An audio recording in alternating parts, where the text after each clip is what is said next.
Good evening, and welcome back to Footnotes and Folly. We have come, you and I, to the end of Shakespeare, the whole of him, every sonnet and poem and play rendered into plain modern English on this channel.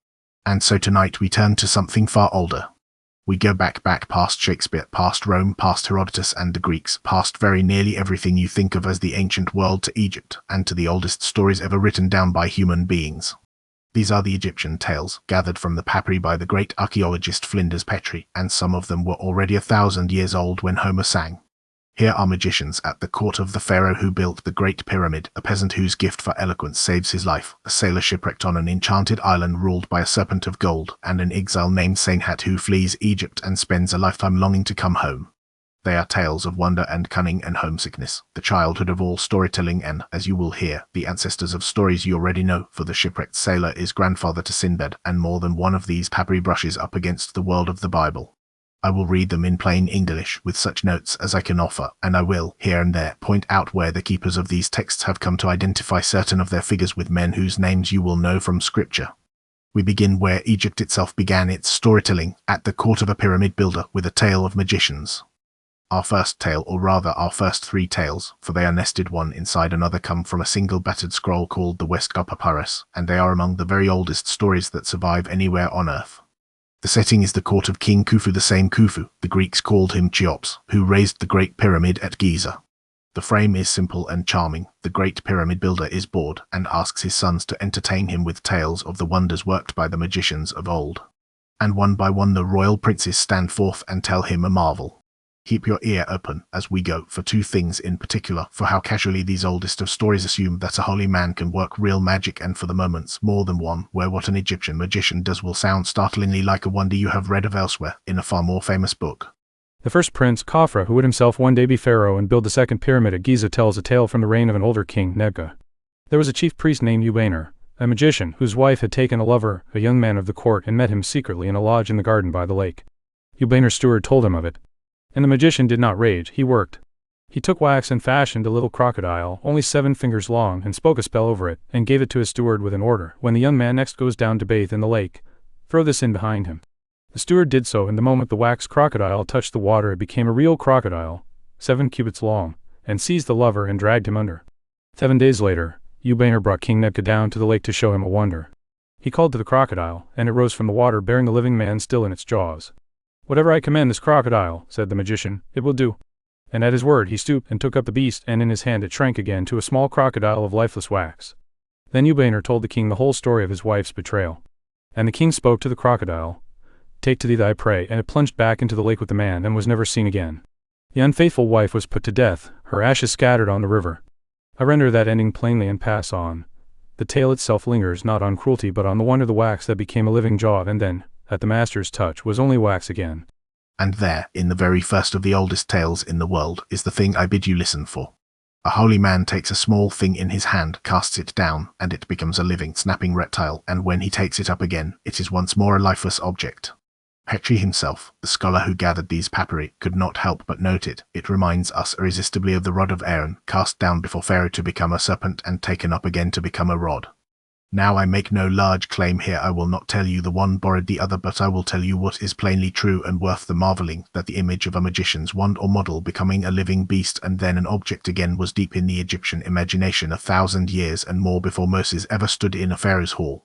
The story of the Exodus, when it shows Egypt's priests matching wonder for wonder with their rods and serpents, is speaking the native language of Egyptian magic, this very language, from this very kind of tale. If true, it is one of those moments where the oldest pagan story and the most famous sacred one turn out to be looking at the same strange picture. The second prince, Bau-Phra, tells a gentler wonder from the reign of King Seneferu, Khufu's own father. This king too was bored and restless, seeking some delight to lighten his heart. And his chief reciter, the magician Zazamankh, gave him a charming prescription: take a boat out on the palace lake, rowed by 20 of the fairest maidens of the household, and let your heart be eased by the sight of the rowing and the green shores and the birds. The king did so, and was glad until one of the rowing maidens, tossing her hair, knocked loose a fish-shaped jewel of new malachite from her hair, and it fell into the lake and sank. She stopped singing and stopped rowing, and so all her side of the boat fell still. The king offered to replace the jewel, but the girl, with a stubbornness the tale plainly enjoys, said no, she wanted her own piece back in its own setting. So the magician Zazamankh was sent for, and he spoke his words of power, and he folded the waters of the lake back, laying one half of the water upon the other, so that where the lake had been 12 cubits deep it now stood piled 4 and 20 cubits high on one side, and the bed of the lake lay bare. And there on a shard at the bottom lay the little jewel, and he went down and picked it up and gave it back to its mistress. Then he spoke again and brought the heaped water back down into its place, and the lake was whole. And the king feasted in joy and rewarded the magician richly. I will not labor it, but I trust your ear has caught it on its own. A holy man, by the power of his words, divides the waters, heaps the deep up on a heap, and lays bare the ground beneath, and then, his errand done, lets the waters fall back into their place. We are some 6 or 7 centuries, give or take, before a man named Moses will stretch out his hand over a sea, and the waters will be divided, and the people will pass over on dry ground, and the waters will return. I am not such a fool as to say the one is the other, nor that a tale of fetching a girl's lost trinket is the equal of the deliverance of a nation. But I will say this, the picture of the divided waters, the deep heaped up and the dry bed laid bare by a word of power was alive in Egypt, in Egypt's own oldest stories, long before the Exodus. These tales are the soil, and it is worth knowing what grew in that soil, and how old the seeds are. Mind the footnote, and let us to the third tale. The third prince, Hordadef, scorns tales of dead kings and dead magicians. He will show his father a living wonder. There is a man named Dedi, he says, 110 years old, who eats 500 loaves and a whole side of beef and drinks 100 jugs of beer a day, and who can join a severed head back to its body and make it live, can make a lion walk tame behind him with its leash trailing on the ground, and knows a secret Khufu has long desired. The hidden design Khufu wants for his pyramid. So Hordadef sails upriver and fetches the ancient sage to the court. The king asks for a demonstration. Let a condemned prisoner be brought and beheaded, that Dedi may restore him. And here the old magician says something that, 4,500 years later, still stops me where I stand. He refuses not the magic, but the cruelty. Let it not be done to a man, he says, for we are not even permitted to do such a thing to the sacred cattle. And so a duck is brought instead, and beheaded, its head laid at one end of the hall and its body at the other. And Dedi speaks his spell, and the body waddles toward the head and the head toward the body, and they join, and the duck stands up and quacks. He does the like with a goose, and then with an ox, which rises and follows him tamely. A magician of mercy, who will raise a beheaded duck to spare a man the knife. Let it not be a man, O king my lord, behold, we do not even thus to our cattle. Then the tale turns to prophecy, and to the fall of Khufu's own house. The king asks Dedi about that secret design, and Dedi answers that it is not he who will bring it, but a child not yet born, the eldest of 3 sons, soon to be delivered by a woman named Rud.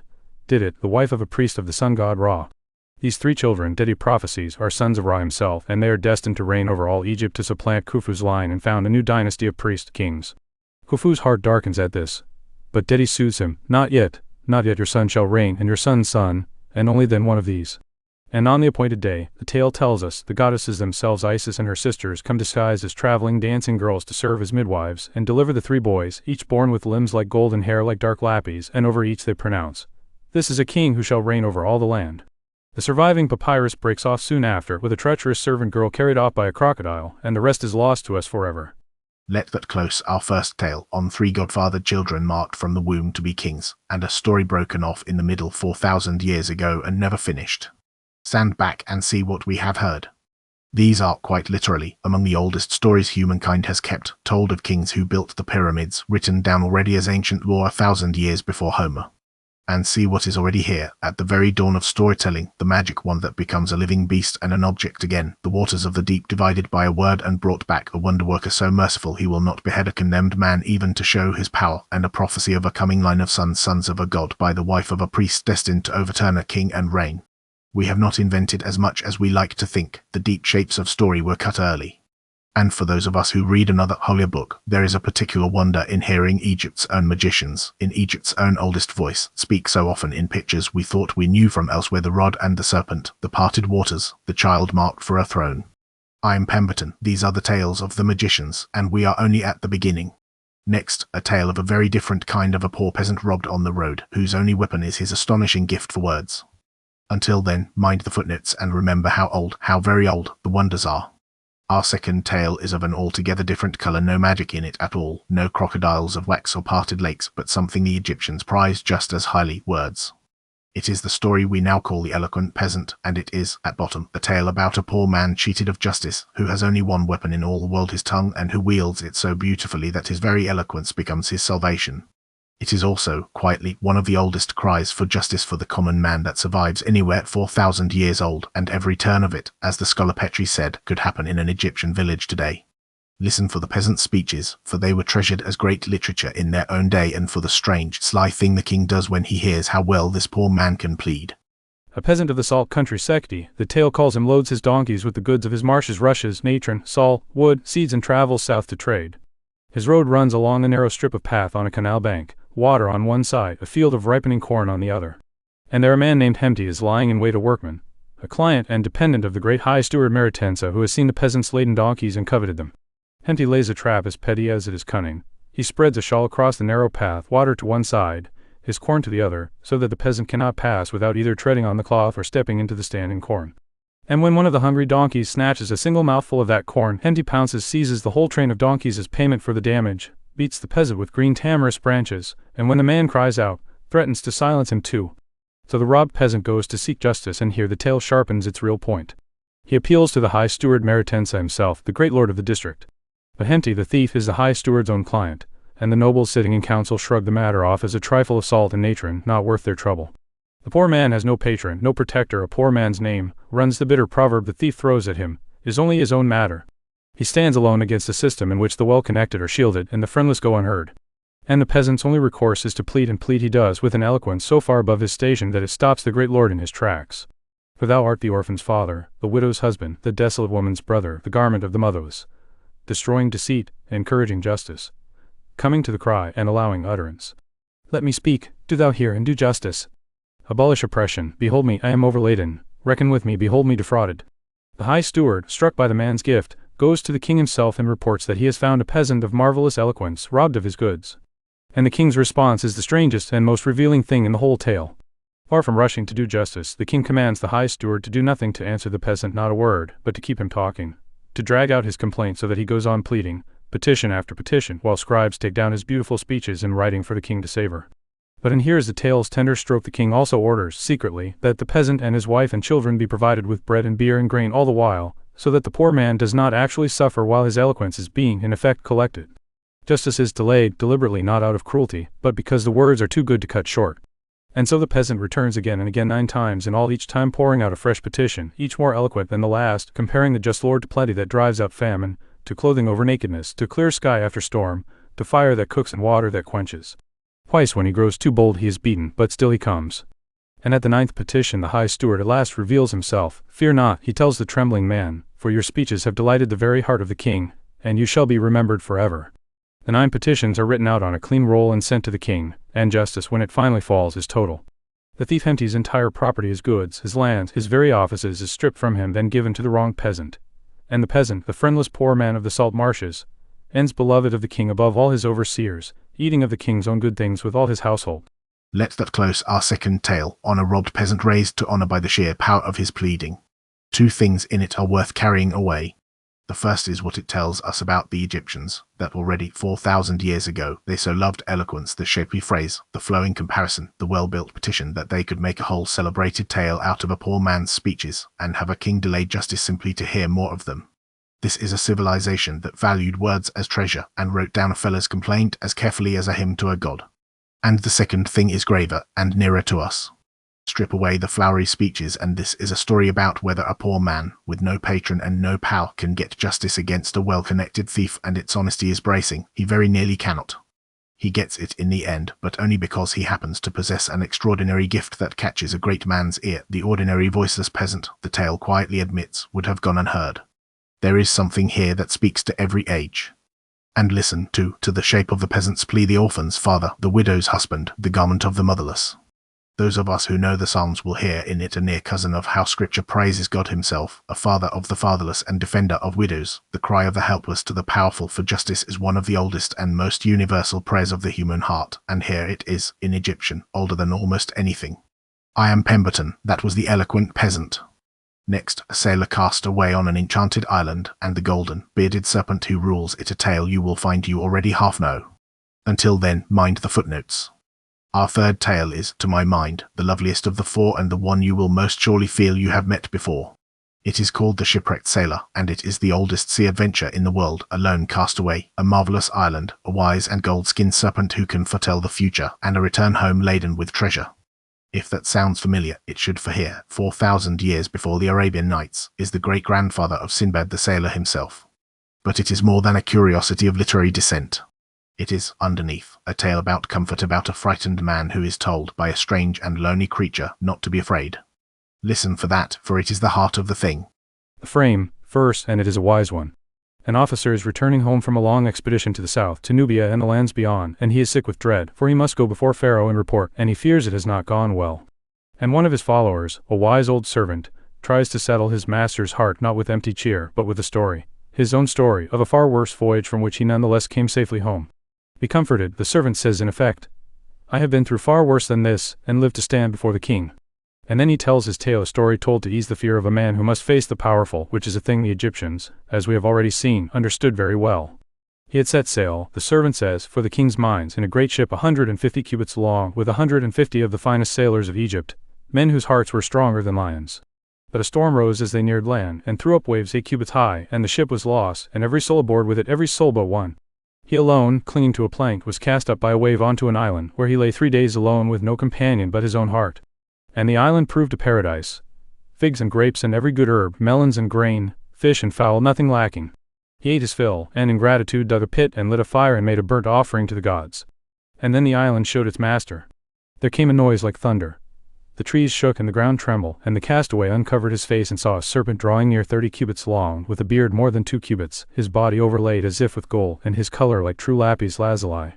The great beast coiled before the terrified man and demanded, 3 times over, what had brought him to this island in the midst of the waves, threatening, if the little one would not speak, to make him vanish like a flame. Then gently the serpent took the trembling sailor up in its mouth and carried him, unhurt, whole and sound, to its own dwelling place, and set him down, and asked him again, more kindly, to tell his story. And the sailor told it, the great ship, the storm, the drowning of all his comrades, himself alone borne to the shore by a wave. And the serpent comforted him, and this is the tale's tender center.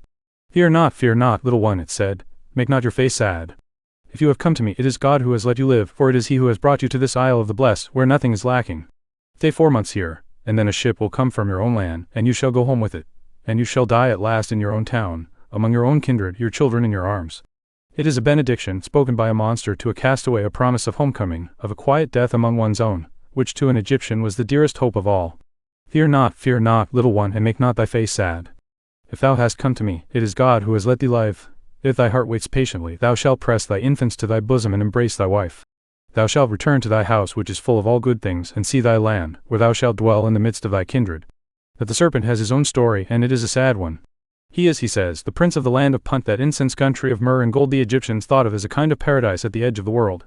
He dwells on the island with his kindred 75 serpents in all, his brethren and his children. Or rather, he did, for he tells the sailor how once a star fell from heaven and burned, and all of them were consumed in the fire, all but himself, and a young girl who had come to him by chance was burned to ashes too. So the gold-skinned creature who promises the sailor a homecoming, a wife, children, and kindred to die among, is himself utterly alone, the sole survivor of his own people, comforting another sole survivor. The Egyptians, 4,000 years ago, knew exactly what they were doing with that. The sailor, overwhelmed, promises to repay the serpent's kindness, to tell Pharaoh of his greatness, and send him ships laden with the perfumes and treasures of Egypt. And the serpent only smiles, a little sadly, at the small man's big promises. Keep your common incense, he says. I am the prince of Punt, and all the perfumes of the world are already mine, and besides, once you leave this place, you shall never find it again, for it will be changed into waves and vanish. Then the promised ship appears.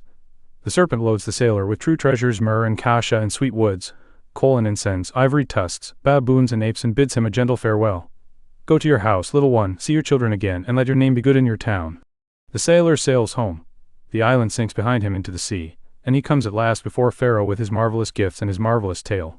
Let that close our third tale on a vanished island and a lonely serpent's blessing. First, the literary wonder of it, which is real here, in a papyrus of the 12th dynasty, is the entire machinery of Sinbad the Sailor, made some 3,000 years before the Arabian Nights wrote it down the frame of a tale told to ease a listener, the lone survivor of a wrecked ship, the enchanted island, the great speaking beast, the foretelling of rescue, the homecoming heavy with treasure. The bones of a story we all know, lying here in the Egyptian sand, older than Greece, older than Troy. We did not invent the sea adventure, we inherited it, and the inheritance runs back to this. But set the family tree aside and feel the tale itself, for it is gentler and sadder than any Sinbad. It is a story about being afraid and being comforted. A frightened officer is calmed by a servant's tale, and inside that tale the drowning man is calmed by a serpent who tells him not to fear, that God has spared him, that he will go home. And the one who gives that comfort, who promises the castaway a wife and children and kindred to grow old among, has himself lost every one of his own, burned in a falling star, and waits alone on an island that is about to disappear. The comforter is the bereaved. There is a deep and grown-up tenderness in that, 4,000 years old, and it has never aged a day. I am Pemberton, that was the Shipwrecked Sailor. One tale remains the longest and the most human of them all, the story of a man who ran away from Egypt and spent his whole life aching to go home. Until then, mind the footnotes. And so we come to the last and the greatest of these four tales, the one the scholars call the Tale of Sinew, and which Petrie gives us as the Adventures of Sanehat. It is the longest, the most polished, and the most deeply human of all the early Egyptian stories. Many call it the first true work of literary fiction in the world, the oldest thing that reads less like a folk tale and more like a novel. And its subject is the most universal one there is, exile and the longing for home. It is the story of a man who runs away from his own country in a moment of panic, makes a fine new life in a foreign land, wealth, a wife, sons, honor, everything, and discovers that none of it cures the ache to go home and die among his own people. If you have ever been far from home and felt the pull of it, this 4,000-year-old man is your brother. Listen. Sanehat is a trusted official of the royal household. As the tale opens, he is with the Egyptian army, returning from a campaign in Libya under the command of the crown prince.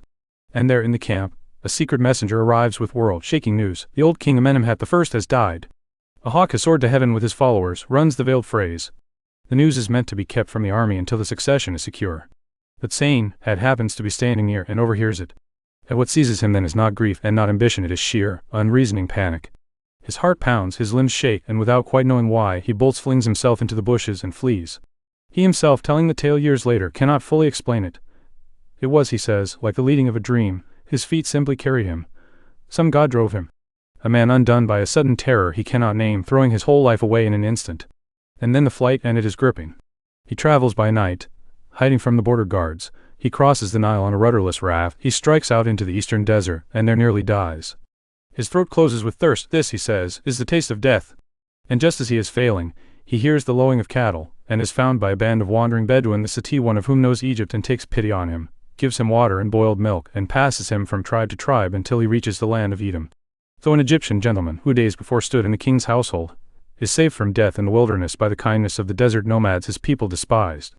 In the land of Tenu, Syria, a chieftain named Envoi has heard of Sanehat's quality, and takes him in, and Sanehat's fortunes turn completely around. The chieftain gives him his eldest daughter in marriage, and the best of his land, a rich district called IVth, where, Sanehat says, figs and grapes grew, and wine was commoner than water, and honey and olives and grain and cattle without end. He becomes a prince of a tribe, a general of the chieftain's armies, a wealthy and powerful man. His sons grow up to be chieftains in their turn.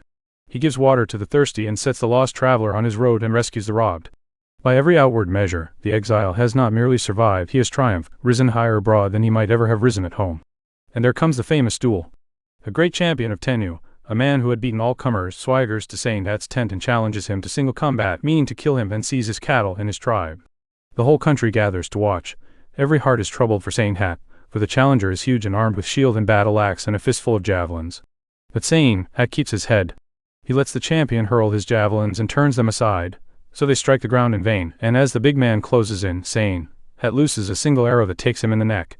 The champion cries out and falls on his face, and Sanehat finishes him with his own lance and raises the shout of victory over his body and takes all his goods. A lone man of God's people, facing a boastful giant, champion before two gathered armies and felling him with one well-aimed shot. If it stirs a memory of a shepherd boy and a Philistine in the valley of Elah, you are not the first to feel it, though this duel was old 1,000 years before David was born. But here is the heart of the tale, and what lifts it above mere adventure. With all of this, the wealth, the wife, the sons, the victories, the honor, Sanehat is not at peace, because he is not home. As old age creeps over him, the longing becomes unbearable. Not to die in a strange land, not to be buried in a sheepskin in the desert by foreigners, but to go home to Egypt and be laid to rest properly among his own, in his own earth, with the rights of his own gods. He sends a petition to the new pharaoh Senusret, the very prince he once fled, pouring out his homesickness and begging leave to come home and die. For to an Egyptian, you must understand, a right burial in the homeland was not a small thing. It was the very gate of eternity, the thing the whole of life pointed toward. To die abroad unburied in Egyptian soil was to be lost forever. His heart suffers who has run away into a strange land. Let him hear the prayer of him who is afar off, that he may revisit the place of his birth. How great a thing is it that my body should be embalmed in the land where I was born. To return there is happiness. And the king answers with pure grace. Pharaoh sends Sanehat a warm decree, no anger, no reproach for the old flight, bidding him come home. Leave your riches behind, return, and you shall be honored among the companions, and when you die you shall have everything the exile dreads to lose, the embalming, the funeral rites, the procession, the tomb, and a pyramid of white stone among the royal children. When the decree is read to him, Sanehat is overcome. He throws himself in the dust and flings dust on his own head for joy, and goes about his tent rejoicing that such mercy should be shown to a servant who fled with a rebellious heart. He hands his lands and herds to his eldest son and turns his face at last toward home. The homecoming is tender and almost unbearably moving. Sanehat is brought before Pharaoh in the hall of pale gold, and the old exile, overwhelmed, throws himself on his belly and faints clean away. His spirit fails, his limbs give out, and he says he no longer knew the difference between life and death. The king raises him gently, lift him up, let him speak to me, and teases him kindly. And the queen and the royal children, who can scarcely believe this weathered desert chieftain is the man who fled so long ago, cry out and sing a song of welcome. And then the years are rolled back. Sanehat is shaved and bathed, the desert cast off with his old garments, clothed in fine linen, anointed with the sweet oil of Egypt, laid on a proper bed, given a fine mansion and servants and daily portions from the palace. And the crown of it all, a pyramid of stone, is built for him among the tombs of the great, his statue overlaid with gold, so that the man who feared to die unburied in a foreign land will rest at the end in the soil of home, exactly as he longed to. The tale closes on his quiet prayer, "May I be in the favor of the king until the day of my death." Let that close the last of our tales on an old wanderer come home to die in peace. Stand back and see why this story has been loved for 4,000 years and is still read in every university where the ancient world is studied. It is, first, simply the finest piece of writing of its age, subtle, shapely, psychologically true in a way the older folk tales never attempt. But more than that, it is the first time, so far as we know, that a human being wrote down the universal ache of the exile, that you can go to a far country and prosper beyond your dreams, wealth, family, honor, victory, and still lie awake longing for the land of your birth, for the smell and soil of home, for the right to be buried among your own. Sanehat has everything, and it is not enough, because it is not home. And note the two graces the tale turns on, for they are its soul. A man flees in panic, does wrong, throws his life away and is forgiven. The king he abandoned welcomes him back with mercy and not reproach, and gives him the homecoming and the honored rest he had forfeited. The runaways received home. Those of us who read a certain parable about a father and a son who was lost and is found will feel the deep kinship, and though I will not press the comparison, I will say that the human heart was telling this story of the exile forgiven and brought home, a very long time before it was told in Galilee. I am Pemberton. That was the tale of Sinew, the oldest novel in the world, and the close of our first journey into Egypt. Until then, mind the footnotes, and may you never be too far, too long from home. And so we close our first venture into ancient Egypt, the oldest stories in this whole long library, and a fitting place to begin a new road now that the road through Shakespeare is finished. We have heard 4 tales tonight, gathered by Flinders Petrie from the brittle Papyri, and between them they hold very nearly the whole of what storytelling is for. We had the tales of the magician's wonder, and the dread and delight of the supernatural, with their wax crocodile and their parted waters and their wise old daddy who would raise a beheaded duck rather than harm a man. We had the eloquent peasant, the cry for justice, the poor man against the powerful, and the Egyptian love of the well-turned word. We had the shipwrecked sailor, the sea adventure, the lone survivor, and the enchanted isle, and the gold-skinned serpent, the great-grandfather of Sinbad himself, and under it a quiet grief. And we had Sanehat the exile and the homecoming, the oldest novel in the world, a man who had everything abroad and wanted only to go home and die in his own soil. Wonder, justice, adventure, and homecoming, 4,000 years old, and not one of them a day out of date. And running through them, for those of us who read another and holier book, the strange recurring music of pictures we thought we knew from elsewhere, the rod that becomes a serpent, the divided waters, the father of the orphan, the champion felled by a single shot, the runaway forgiven and welcomed home. I make no large claims, I only point, and marvel, and bid you mark how old the deep shapes are. I am Pemberton. This has been Egyptian Tales, the first series, in plain English, and there is a great deal more of Egypt to come. Thank you, as ever, for your company. Until then, mind the footnotes. In short, among the oldest stories on earth gathered from the Papyri by Flinders Petrie, some were ancient lore already 1,000 years before Homer. Tales of the magicians, the Westgar papyrus, magic at the court of Khufu, the pyramid builder, the wax crocodile, the parted lake waters, and old Deddy who restores severed heads but will not harm a man. The eloquent peasant, a poor man robbed by a well-connected thief, wins justice by sheer eloquence, one of the oldest cries for the rights of the common man. The shipwrecked sailor, the world's oldest sea adventure and the ancestor of Sinbad the lone castaway, the enchanted isle, the gold-skinned serpent of Punt who is himself the last of his kind. The Adventures of Sanehat, the tale of Sinew, the first true novel, exile and the longing for home, a man who prospers abroad yet aches only to be buried in his native soil, and is forgiven and brought home. Throughout, echoes a belief account mis-offered as wonders, not claims, the rod and serpent, the divided waters, the father of the orphan, the single combat champion, the runaway welcome home.